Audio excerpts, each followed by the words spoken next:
రోజు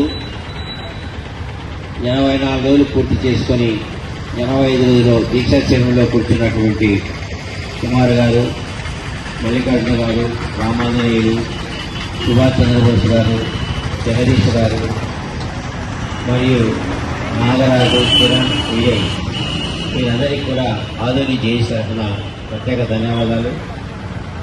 మనం జిల్లా సాధించుకోవడానికి నిన్న సీఎం వచ్చిపోయినాడు కదా, సీఎం హామీ ఇవ్వలేదని అనుకోవద్దండి.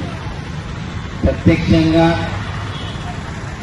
సభలో అయ్యా నువ్వు ఒక్కటి అడిగితే కాదు నేను జిల్లా ఇచ్చేది, ఆదోని ప్రజలు అడిగితే ఖచ్చితంగా జిల్లా ఇస్తాను అనే మాట మాట్లాడటము ఒక రకంగా మనం విజయం సాధించినట్టుగానే భావించాలి.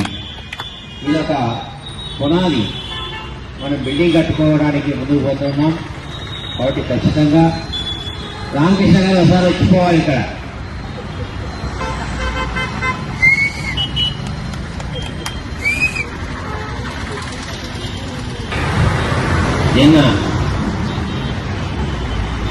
నేను జరిగినటువంటి సీఎం గారు ఆదోని జిల్లా కావాలనేటువంటి విషయాన్ని ఆయన దృష్టికి తీసుకోవడము ఆదోని జేఏసీ నాయకుల యొక్క కృషి అని ఈ సందర్భంగా తెలియజేస్తున్నారు.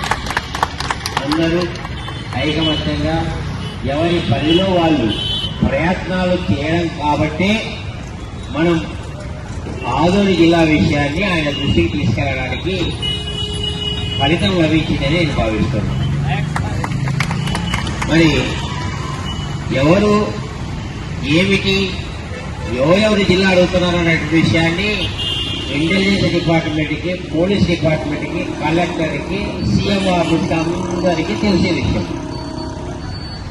84 రోజులు సమ్మె అంటే దీక్ష శిబిరాన్ని కొనసాగించడం అనేటువంటిది ఆసామాసి విషయం కాదు. మరి 84 కంప్లీట్ 85లో జరుగుతూ ఉంది. మరి ఒక కుటుంబంలోనే ఎన్నో సమస్యలు ఉంటాయి.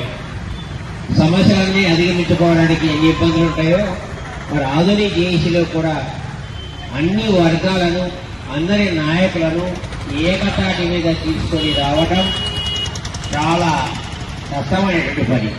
అయినప్పటికీ మేమందరం కూడా ఐక్యంగా, ఐకమత్యంగా ఏకైక అజెండా ఆదోని జిల్లా అనేటువంటి నినాదంతో ఆదోని జిల్లా సాధించుకోవడానికి మనం ఏ దారులు అయితే ఉన్నాయో అన్ని దారులను వెతుకుంటాం.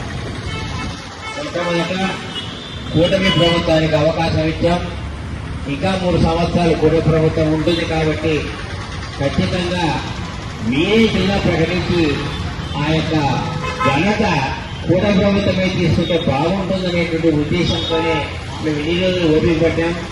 మా ఆకాంక్ష, ప్రజల యొక్క కోరిక, ప్రజల యొక్క ఉద్యమాన్ని మీరు తప్పనిసరిగా అంగీకరిస్తారని చెప్పేసి భావిస్తున్నా. పరిపాలన సౌలభ్యం కోసం కావచ్చు, అన్ని రకాల కేంద్ర బిందువు అయినటువంటి ఆదోనిని 5 నియోజకవర్గాలకు కేంద్ర బిందువు మధ్యగా ఉన్నటువంటి ఆదోనిని, అన్ని అర్హతలు ఉన్నటువంటి ఆదోనిని ఖచ్చితంగా జిల్లా చేయాల్సిన ఆవశ్యకత మీపై ఉన్నది అని చెప్పి సమూహంగా తెలియజేస్తున్నాం. కేవలం బహుశా మార్కాపురం జిల్లా చేశారు, మదనపల్లి జిల్లా చేశారు.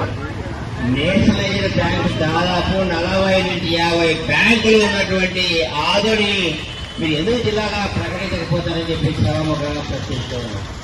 రవాణా పరంగా కావచ్చు, రెవెన్యూ పరంగా కావచ్చు, భౌగోళికంగా కావచ్చు, జనాభా పరంగా కావచ్చు, ఏ విధంగా తీసుకున్నప్పటికీ మీరు ప్రకటించిన జిల్లాల కంటే ఆదోని జిల్లా అన్ని అర్హతలు కలిగినటువంటిది అని సభాముఖంగా మీకు తెలియజేస్తూ ఉన్నాం.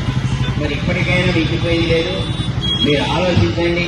మీ ప్రభుత్వానికి మంచి పేరు రావాలి అంటే ఖచ్చితంగా ఆదోని జిల్లాలో ప్రకటించే 5 నియోజకవర్గాలలో మీరు స్థానిక సంస్థల్లో కావచ్చు, రాబోయే ఎన్నికల్లో కావచ్చు ఖచ్చితంగా మీరు లబ్ధి చేకూరాలి మీకు అంటే జిల్లాను ప్రకటిస్తే తప్ప మీకు మద్దతు తెలియజేస్తున్నాం.